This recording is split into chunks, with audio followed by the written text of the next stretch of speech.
ta mendeetan barrena, isiltasunak ta hitzak, aho egiten du, geroa bertsolaritzak.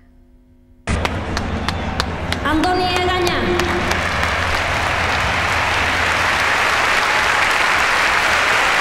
Arazo existentzial bat daukan hizkuntz komunitate bateko partaidea gehala, ez?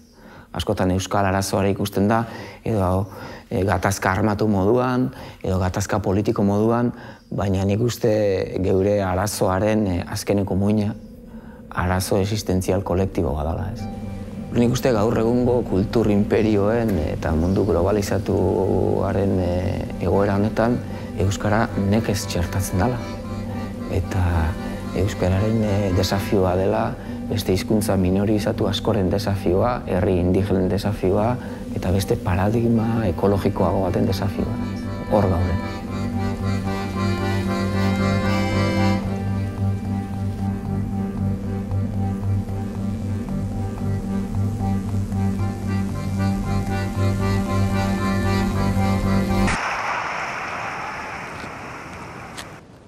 Bertsolariek askotan esan dugu, funambulista tankera daukagula.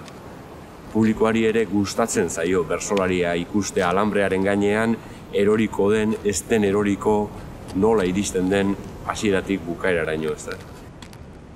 Nik uste, aldi berean, bertigoak berak laguntzen diola sorkuntzari. Bertigoak aktibatzen duela, baduela zerbait gure barruan, sormena aktibatzen duela.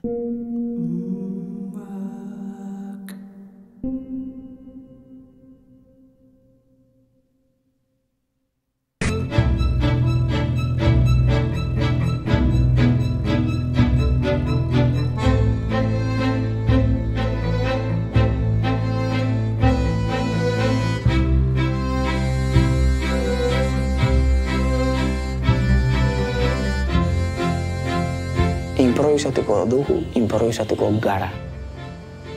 Improvisatuko dugu garena eta izan nahi duguna.